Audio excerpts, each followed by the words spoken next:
हमारा सरपंच चोर है, इसने करोड़ों खा लिए। हमें पूरा शक है कि सरपंच और सचिव सारा पैसा खा गए। घूस लेते या भ्रष्टाचार करते पाए जाने पर सरपंच का पद तुरंत जा सकता है और ग्राम सेवक सस्पेंड हो सकता है। लेकिन बाद में जांच या कोर्ट में भ्रष्टाचार साबित नहीं हुआ तो आरोप लगाने वाले युवक पर कौन सी कानूनी कार्रवाई हो सकती है? सरपंच या कर्मचारी उस युवा पर कोर्ट में लाखों रुपए के नुकसान का सिविल केस ठोक सकते, किसी की झूठी बदनामी नहीं कर सकते। अगर कोर्ट ने जुर्माना लगाया तो युवा को अपने जेब या घर जमीन बेचकर सरपंच को मुआवजा देना पड़ेगा।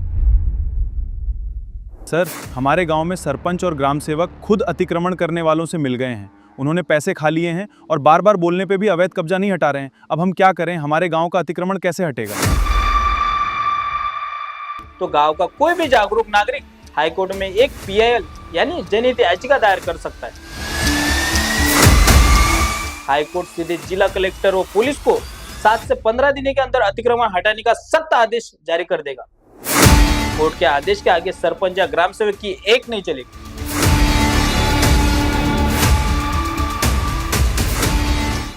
नमस्कार दोस्तों, आज का वीडियो हमारे देश के हर गांव के नागरिक, हर युवा और हर सरपंच ग्राम सेवक के लिए सबसे महत्वपूर्ण वीडियो होने वाला है। आजकल सोशल मीडिया के जमाने में हम देखते हैं कि गांव का कोई भी व्यक्ति फोन उठाता है, कैमरा चालू करता है और सीधे पंचायत भवन या सरपंच के घर जाकर भ्रष्टाचार के आरोप लगाने लगता है, गाली गलौज करने लगता है। वहीं दूसरी तरफ गांव में सरकारी रास्ते और जमीन पर अवैध कब्जे यानी अतिक्रमण की बाढ़ आ चुकी है और लोग सीधे बुलडोजर चलाने की मांग करते हैं। लेकिन क्या आप जानते हैं कि इस पूरे मामले पर भारत का कानून क्या कहता है? आज के इस 25 मिनट के वीडियो में हम किसी अफवाह, राजनीतिक बयान या सोशल मीडिया की राय पर नहीं, बल्कि भारत के संविधान, भारतीय न्याय संहिता, भारतीय नागरिक सुरक्षा संहिता और जहां आवश्यक होगा भारतीय साक्ष्य अधिनियम के प्रावधानों के आधार पर बात करेंगे। हम जानेंगे कि किसी भी नागरिक के अधिकार क्या है, पुलिस की कानूनी सीमाएं क्या है और कानून इस मामले में वास्तव में क्या कहता है। इसलिए इस वीडियो को अंत तक जरूर देखिए। आज के इस वीडियो में हम मुख्य रूप से इन 6 बड़ी बातों की चर्चा करेंगे। पहली बात, एक आम नागरिक के पास भ्रष्टाचार को उजागर करने की असली कानूनी अधिकार क्या है। सेकंड, सरपंच, ग्राम सेवक और सरकारी कर्मचारियों के असली अधिकार और काम क्या होते हैं। थर्ड, संविधान का आर्टिकल 91A जो हमें बोलने की आजादी देता है, उसकी असली सीमा क्या है। फोर्थ, अगर किसी पर बिना सबूत के झूठा आरोप लगाया और वो साबित नहीं हुआ तो आरोप लगाने वाले को कैसे जेल हो सकती है। फिफ्थ, सरपंच या सरकारी कर्मचारी को गाली देना या जान से मारने की धमकी देने पर नए कानून BNS में क्या सजा है। सिक्स, गांव में अतिक्रमण हटाने का सही कानूनी प्रोसेस क्या है और क्या सरपंच सीधे बुलडोजर चलवा सकता है। अगर आप एक जागरूक नागरिक है, पंचायत प्रतिनिधि है, तो इस वीडियो का एक एक सेकंड ध्यान से देखिए, क्योंकि आधा अधूरा ज्ञान हमेशा खतरनाक होता है। तो चलिए सवाल जवाब का यह सिलसिला शुरू करते हैं। सर, हमारे गांव में सड़क खराब बनी है या पानी की टंकी नहीं चल रही है। हमें पूरा शक है कि सरपंच और सचिव सारा पैसा खा गए। एक आम नागरिक के नाते हमारे पास भ्रष्टाचार को सामने लाने का सही कानूनी तरीका क्या है? देखिए, कानून ने आपको बहुत मजबूत अधिकार दिए, आप उनका सही तरीके से इस्तेमाल करिए। पहला अधिकार है ग्राम सभा का। देश के पंचायती राज कानून के तहत साल में कम से कम 4 बार ग्राम सभा की बैठक होती है। आपका सबसे पहला हक क्या है? आप सबसे पहले बैठक में जाइए, वहां बैठे और सरपंच से सीधे काम का लिखित हिसाब मांगे। दूसरा, सबसे बड़े हथियार RTI। आप मात्र 10 रुपए का फॉर्म भरकर ऑनलाइन या ऑफलाइन RTI डाल सकते। इसके जरिए आपके गांव में हुए किसी भी काम का पूरा सरकारी बजट, पास हुआ बिल और वाउचर की कॉपी मिल सकती है। तीसरा कदम है शिकायत का सही तरीका। अगर आपको RTI के कागजों में सचमुच गड़बड़ी या भ्रष्टाचार मिलता है तो सोशल मीडिया पर लाइव आकर गाली देने के बजाय उन पुख्ता सबूतों के साथ आपके ब्लॉक के BDO, खंड विकास अधिकारी, जिला कलेक्टर, DM या राज्य के एंटी करप्शन ब्यूरो ACB को लिखकर शिकायत दे। कानून सिर्फ सबूत और सही प्रक्रिया को मानता है, सोशल मीडिया के हंगामे को नहीं। सर, सरपंच और ग्राम सेवक का असली काम क्या होता है? इन दोनों में से बड़ा कौन होता है और गांव के विकास में इनकी क्या भूमिका है? देखिए, ये समझना बहुत जरूरी है। गांव के विकास की गाड़ी इन दोनों पहियों पर चलती है। सरपंच या गांव का चुना हुआ राजनीतिक मुखिया होता है। इसका काम होता है गांव की जरूरतों को देखना, विकास की योजनाएं बनाना और उन्हें ग्राम सभा से पास करवाना। ग्राम सेवक ये एक सरकारी कर्मचारी होता है। इसका काम होता है सरपंच द्वारा पास की गई योजनाओं का सरकारी रिकॉर्ड रखना, बैंक खातों और सरकारी फंड का पूरा हिसाब किताब संभालना, गांव के अंदर पक्की सड़कें बनाना, नालियां साफ रखना, स्ट्रीट लाइट लगवाना, पीने के पानी की व्यवस्था करवाना और सरकारी कल्याणकारी योजनाएं जैसे पीएम आवास योजना, मनरेगा योजना को जरूरतमंदों तक पहुंचाना, इन दोनों की कानूनी जिम्मेदारी और अधिकार क्षेत्र में आता है। सर, भारत के संविधान का अनुच्छेद 19A हमें अभिव्यक्ति की आज़ादी देता है, तो क्या हम किसी भ्रष्ट को चोर नहीं बोल सकते? बिल्कुल नहीं। यह आज के युवाओं में सबसे बड़ी गलतफहमी है। संविधान का आर्टिकल 91 ये आपको सरकार की नीतियों पर सवाल उठाने, सच बोलने और शांति से अपनी बात रखने का अधिकार जरूर देता है, लेकिन इसके तुरंत बाद संविधान का आर्टिकल 92 आता है, जिसे हम रीजनेबल रिस्ट्रिक्शन यानी उचित प्रतिबंध कहते हैं। आर्टिकल 92 साफ कहता है कि आपको बोलने की आजादी वहां खत्म हो जाती है जहां से किसी दूसरे व्यक्ति की मान प्रतिष्ठा, रेपुटेशन और सामाजिक शांति शुरू होती है। आप किसी को सरेआम गाली नहीं दे सकते, किसी की झूठी बदनामी नहीं कर सकते। कानून की नजर में अभिव्यक्ति की आजादी का मतलब किसी का अपमान करने का लाइसेंस बिल्कुल नहीं है। सर, मान लीजिए किसी युवा ने जोश में आकर सोशल मीडिया पर वीडियो बना दिया कि हमारा सरपंच चोर है, इसने करोड़ों खा लिए, लेकिन बाद में जांच या कोर्ट में भ्रष्टाचार साबित नहीं हुआ, तो आरोप लगाने वाले युवक पर कौन सी कानूनी कार्रवाई हो सकती है? देखिए, अगर आरोप साबित नहीं हुआ तो उस युवा का पूरा करियर और भविष्य दांव पर लग सकता है। नए कानून के तहत उस पर कार्रवाई होगी। पहली कार्रवाई आपराधिक मानहानि बीएनएस की धारा 356 के तहत बिना सबूत की किसी भी व्यक्ति की समाज में इज्जत खराब करना एक गंभीर अपराध है।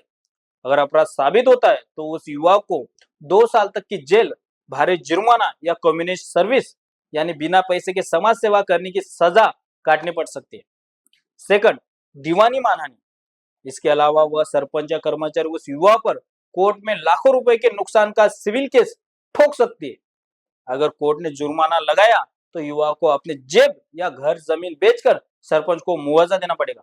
सर, आजकल बहुत से लोग पंचायत ऑफिस या सरपंच के घर में घुस जाते हैं, उनके साथ गाली गलौज करते हैं या देख लेने की और जान से मारने की धमकी देते हैं। नए कानूनों में इसके लिए क्या सजा है?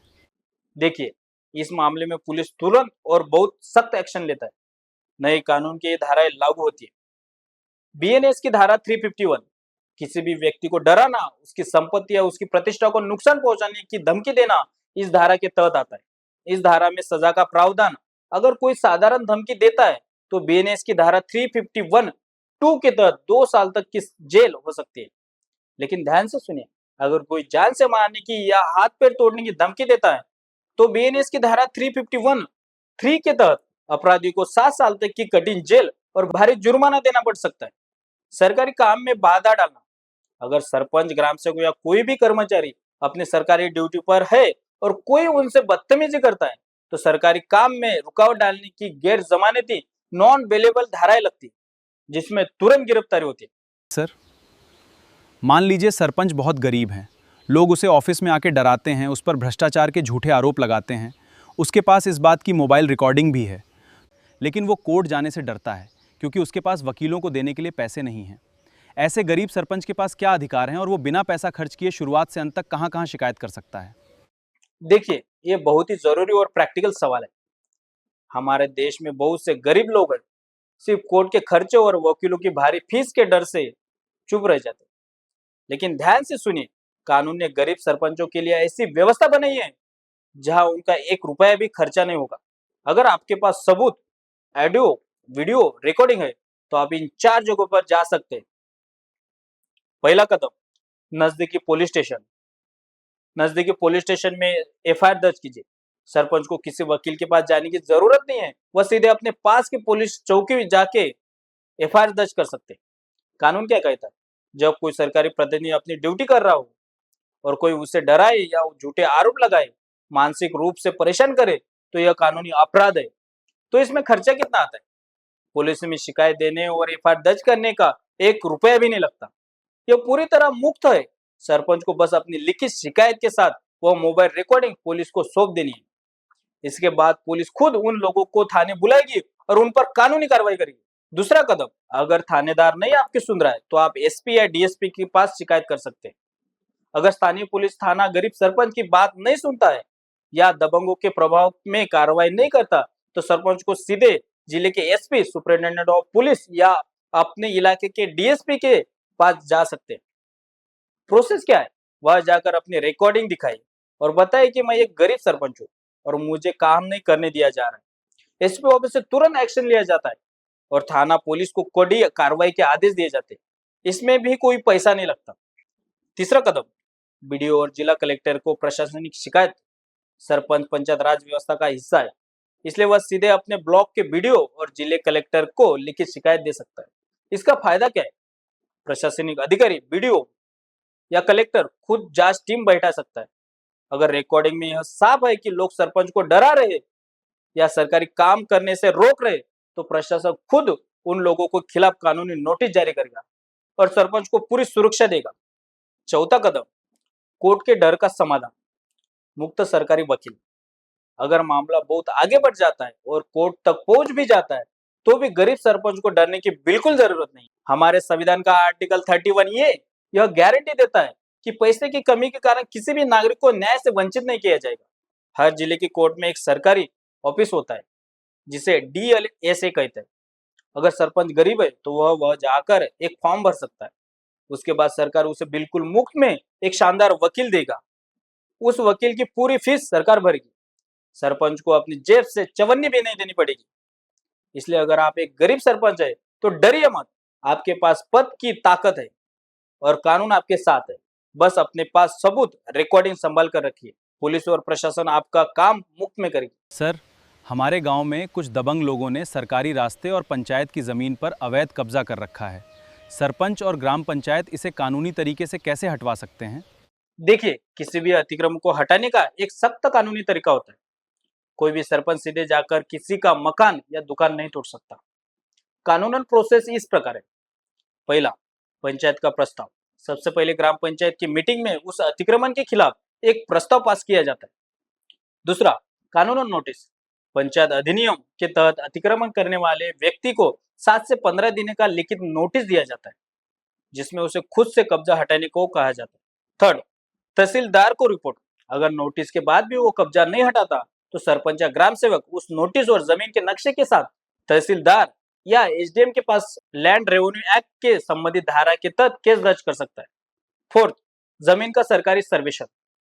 शिकायत मिलने के बाद सरकारी सर्वेक्षक मौके पर जाकर जमीन का सर्वेक्षण करता है। इसके बाद यह तय किया जाता है कि वास्तव में अतिक्रमण हुआ या नहीं। सर, आजकल तो सीधा बुलडोजर का फैशन चल गया है। क्या सरपंच पुलिस को बुलाकर सीधे अवैध कब्जे पर बुलडोजर चलवा सकता है? बिल्कुल नहीं। कोई भी सरपंच या ग्राम सेवक अपनी मर्जी से सीधा बुलडोजर नहीं मंगवा सकता। इस पर सुप्रीम कोर्ट के बहुत सख्त गाइडलाइंस है। मैजिस्ट्रेट का आदेश जरूरी। अतिक्रमण हटाने के लिए तहसीलदार या मैजिस्ट्रेट का अतिक्रमण हटाने का आदेश होना अनिवार्य है। बुलडोजर चलाने का सही तरीका।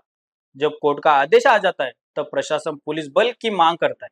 पुलिस और प्रशासनिक अधिकारियों की मौजूदगी में यह बुलडोजर की कार्रवाई की जा सकती है। लापरवाही का अंजाम। अगर कोई सरपंच बिना कानूनी आदेश के आपसी दुश्मनी में किसी के घर पर बुलडोजर चलवा देता है, तो सुप्रीम कोर्ट के सख्त आदेश के तहत उस सरपंच पर भारी जुर्माना लग सकता है और अवैध तोड़फोड़ के लिए उस पर आपराधिक मामला भी दर्ज हो सकता है। सर, अगर किसी बहुत ही गरीब परिवार ने सरकारी ज़मीन पर मजबूरी में झोपड़ी या छोटा मकान बना लिया है क्योंकि उसके पास रहने को कोई और जगह नहीं है, तो क्या कानूनन उसका भी घर बुलडोजर से तोड़ दिया जाएगा? बिल्कुल नहीं। हमारा कानून अंधा नहीं है, उसमें मानवीय संवेदनाएं भी है। अगर कोई वाकई भूमिहीन और बेहद गरीब है, तो कानून उसे सीधे सड़क पर नहीं फेंकता। सरपंच और ग्राम सेवक का यह फर्ज है कि उस गरीब का घर हटाने से पहले सरकार की मुख्यमंत्री आवास योजना या प्रधानमंत्री आवास योजना के तहत उसे प्लॉट दिलाने की प्रक्रिया शुरू करे। पुनर्वास। कई राज्यों के नियम में साफ है कि अगर कोई अत्यंत गरीब व्यक्ति सरकारी जमीन पर सालों से रह रहा है, तो उसे हटाने से पहले उसे रहने के लिए कोई दूसरी वैकल्पिक जगह दी जानी चाहिए। कानून का मकसद व्यवस्था सुधारना है, किसी गरीब को बेघर करना नहीं। लेकिन हाँ, अगर कोई व्यक्ति जानबूझकर, चाहे वह कितना भी अमीर व प्रभावशाली क्यों ना हो, सार्वजनिक रास्ता पर अतिक्रमण करता है, तो उसके खिलाफ कानून के अनुसार सख्त कार्रवाई भी की जा सकती है। सर, हमारे गांव में सरपंच और ग्राम सेवक खुद अतिक्रमण करने वालों से मिल गए हैं। उन्होंने पैसे खा लिए हैं और बार बार बोलने पे भी अवैध कब्जा नहीं हटा रहे हैं। अब हम क्या करें? हमारे गांव का अतिक्रमण कैसे हटेगा? देखिए, अगर गांव के जिम्मेदार लोग ही बिक जाए तो कानून में उनके ऊपर के अधिकारियों के पास जाने का पूरा रास्ता साफ है। आप इन 4 जगहों पर स्टेप बाय स्टेप कार्रवाई कर सकते हैं। पहला, बीडीओ बीडीओ खंड विकास अधिकारी और सीईओ मुख्य कार्यकारी अधिकारी। सरपंच और ग्राम सेवक सीधे पंचायत समिति और जिला परिषद के अधीन आते हैं। आप पूरे गांव के लोगों के हस्ताक्षर करवाएं। एक लिखित शिकायत बीडीओ या जिला परिषद के सीईओ को दे दे। इसमें साफ लिखिए कि सरपंच सचिव मिलीभगत करके सरकारी जमीन पर कब्जा बढ़वा दे रहे। अधिकारी इसके जांच के लिए टीम भेजेगी। Second, anti corruption bureau. अगर आपके पास कोई भी छोटा सा सबूत या गवाह है कि सरपंच ग्राम सेवक ने पैसे खाए हैं, तो आप सीधे राज्य के एंटी करप्शन ब्यूरो में शिकायत दर्ज करवाएं।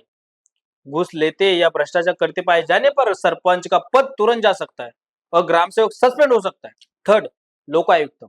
हर राज्य में सरकारी कर्मचारियों और नेताओं के भ्रष्टाचार की जांच के लिए लोकायुक्त संस्था होती है। आप ऑनलाइन या डाक द्वारा लोकायुक्त में सरपंच और ग्राम सेवक के खिलाफ पद का दुरुपयोग करने और भ्रष्टाचार की शिकायत दर्ज कर सकते हैं। फोर्थ, हाईकोर्ट में जनहित याचिका।